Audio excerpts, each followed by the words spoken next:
administration. But today, you are with him. What's wrong with that? A few months ago, people are criticizing you for it. I think that is wrong. That we have to build a country where even within your own party, when you are unhappy with things, you should have the courage to say it. Say it respectfully. You understand? In fact, that's why that is what political parties are supposed to do. That's the reason why presidents allow general secretaries.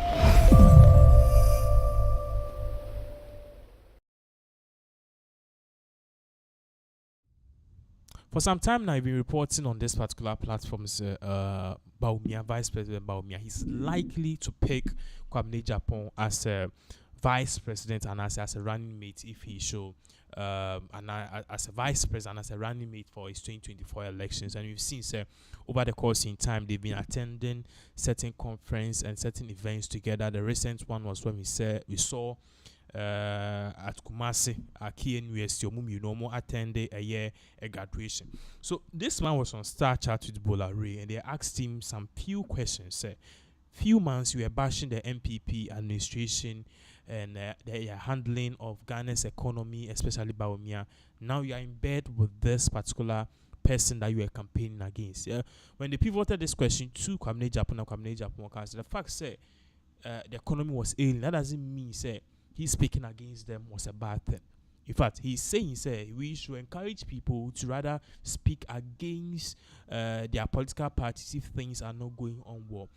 Further, Namanfo his explanation is not a bit clear. But in good things, when we come back, we continue. Bawumia administration. But today, you are with him. What's wrong with that? A few months ago, people are criticizing you for it. I think that is wrong.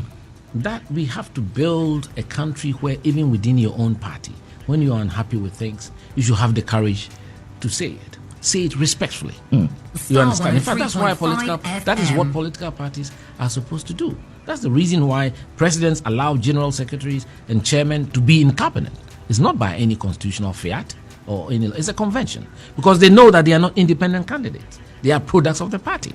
So I want to see parties stronger. And not just be in cahoot with their government. So no regrets at all with what you said and criticizing. What I said was all about the economy, which was true. I gave an inkling, a warning at a time when it was 7 cedis to $1. And I said I wish the president would take some quick action, because with economic management, there's something that you can't quantify.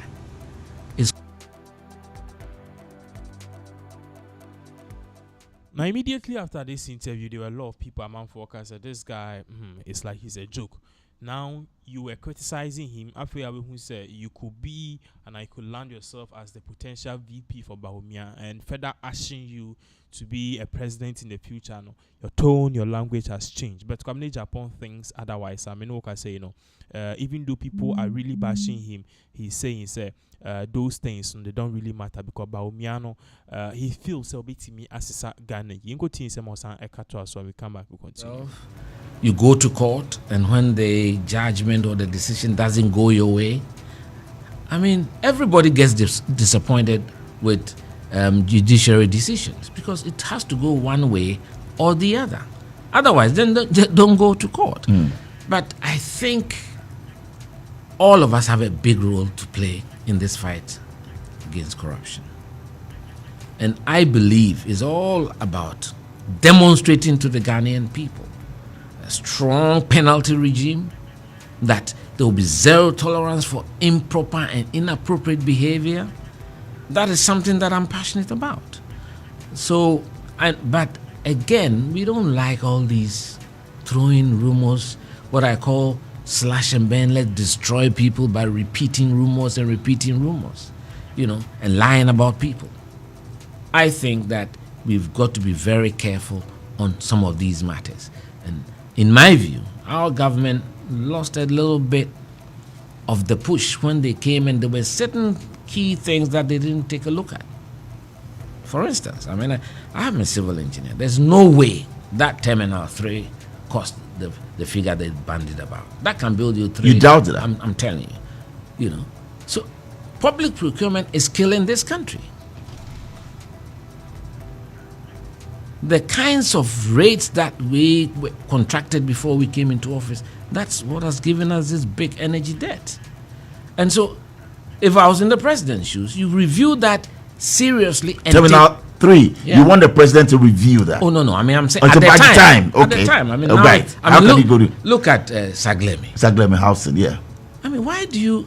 And again, it's not only the politicians you blame. This one, I blame my own technical people because they are technocrats at the ministry. Why would you advise the minister to put, what was it, 5,000 units there, unless it's part of a grand scheme to create some new business activity there? You don't see any. How are you even going to commute? Is there some transit arrangements that have been designed? And there are many spaces in Accra. I talked about the regeneration of the urban space. Right now, people are traveling from Ebri, from Oyibi, and there are spaces in Accra. I mean, the police depots, big space. We could have done that. Why? I mean, so it's not only the politicians that should accept the blame. My colleague engineers, architects, who are supposed to be the technical backstoppers for these ministries. And what about civil society? Are you also happy with their focusing now? I've been speaking to some recently. I'm not happy because they are not proffering solutions. People just love criticizing. And I did something. I spoke to some few professionals outside. I put them together. And I said, look, if you were the finance minister, give me 4 simple, implementable actions that you think can steer the ship back on course. No response. No response. No response. Well, so all I'm trying to say is it's easy to talk. Talk is cheap. I think government too didn't. I would say they could have explored consultation better. For instance, with this trade thing, it's a laudable idea because we want import substitution. We want to be able to produce what we consume. But you've got to sit with the poultry farmers. You've got to sit with the rice producers. What is our capacity? So you think it wasn't handled properly in the way? I don't know. I don't know the level. Okay. But the amount of resistance that is coming up, it suggests to me that people are not aware of the discussions. Because if you had sat them through it and had a very deep, holistic discussion about what you were doing. For instance, I hear cars are part of the 22. What cars are we talking about here? What cars do we produce? And what is our capacity? Well, electric vehicles, they said that. Yeah, so those are things that you need to engage the AGI. You need to engage GUTA. Go ahead. And all the stakeholders. Well, engage them. You are the first this year. I mean, when the show got back, for us to go beyond 1 hour 30 minutes. So that should tell you how heated this has been and how important it is as well in all the work. But as we get to bring down the curtains, I want to know from you. We have spent $58 million so far on the National Cathedral. Is that prudent use of funds, Kwabena Agyapong? In fact, when the president first talked about it, I thought it was a private venture for all of us Christians. And I'm prepared to make my contribution because in my church, I'm contributing to the rehabilitation of the church.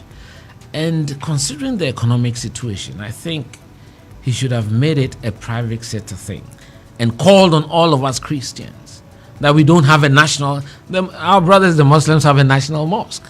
So we also deserve a national cathedral. Although at the time, the location, because of my emotional attachment to the location, I sent a text message somewhere that perhaps we should go opposite the Trinity College, where they train the Osofos. Right. There's a lot of land there. Legon, right. Yes, and I would have wished that the national, and again, we should not always bring all the national monuments in that small space in Osu. I believe, and again, I would want to, on this call, pat the back of the government because with the new regions, the paradigm of development, they had changed because not all the devolved institutions were being situated in one location in the region. So still on the cathedral. So on the cathedral, I think that the president should have admitted that, look, this is something he wants to do. He should call on all of us and let's drive it ourselves and not resort to public money. That is my feel. I feel that a lot of us Christians, a lot of Christians who have been blessed, who have a lot of money, and who could chip in 100,000 here, 200,000 there, 500,000 there, you know. And not to resort to... Yeah, because this is a monument for us Christians. And if we want to make our contribution to our faith, every one of us can make that contribution. It's now time for the mystery question, and Francis will walk in with that for us. So, there's a mystery question. Yes, so just I just pick one. Shuffle it. Yeah, just which one do you want to read out for us? And what does it say? Wow. If your maker calls you today, will you be satisfied that you have fully achieved your purpose here on earth, or there is unfinished business? There is unfinished business. In fact, that's the reason why I jumped into the political fray. I still think I'm young enough, vibrant enough to be able to make a significant dent on our transformation. I'm passionate about changing Ghana. We can't continue on this trajectory. All of us, not only the politicians, all of us. You talk to the young people, just finished school, he wants a BMW. I used to live in Jolu, one room, me and Crunchy. He rose up to become Deputy Chief Executive, Ghana Highway Authority, because we were all there. We were living, my bed is there, his bed is here. And we used to take trotro from Jolu to Hall of Technology. There was an old trotro they used to call it Jatalans. Have you heard of it before? No. I see you are all young people. Wow. You know, and that time Novotel was the car park. It was a car park. Oh. There was no Novotel. You know, then we walk across to Hall of Technology, our workplace. And we worked hard. I left and then set up my firm with my colleague, and I've been able to